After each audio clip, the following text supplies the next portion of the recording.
ইউনুস এক চুক্তি করেছিল, সেই চুক্তি ছিল 9 তারিখে 9 ফেব্রুয়ারি নির্বাচনের মাত্র 3 দিন আগে চুক্তি করেছিল। ওই চুক্তিতে ছিল বাংলাদেশ আজকে আমেরিকা থেকে 14টা বোয়িং বিমান কিনতে বাধ্য হবে।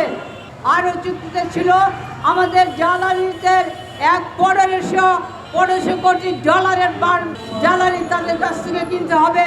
আমাদের সুতা, আমাদের গম, আমাদের মাংস, পোলট্রি মাংস, খামারের গরুর মাংস সব কিছু আজকে তাদের কাছ থেকে কিনতে হবে। এবং যদি সেগুলো না কিনে তাহলে আপনি জানেন যে মার্কিন সাম্রাজ্যবাদ তার ব্যবস্থা নিতে বাধ্য হবে। আমরা পরিষ্কার করে বলতে চাই, এই চুক্তি হচ্ছে একটা গোলামীর চুক্তি, দাসত্বের চুক্তি।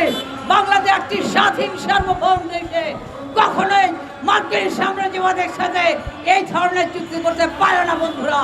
সেই কারণে সংগত কারণে আমরা এই চুক্তির বিরোধিতা করছি। আমরা সরকারের প্রতি আহ্বান জানাই, এই যে আমাদের দেশীয় শিল্প সুতা যদি আজকে আমরা আমেরিকা থেকে কিনি তাহলে অনেক বেশি দামে আমাদের কিনতে হবে, তার শিপমেন্টের টাইম অনেক বেশি লাগবে।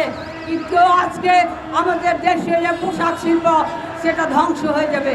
আমরা যদি ভারত থেকে, পাকিস্তান বা চায়না থেকে সেটা কিনি অনেক কম দামে আমরা তা কিনতে পারবো। এমনি করে প্রত্যেকটা দ্রব্যের উপর, প্রত্যেকটা কৃষি পণ্যের উপরে আমাদের কিনতে হবে 3 গুণ থেকে 4 গুণ বেশি দামে। এটা হতে দেওয়া যায় না।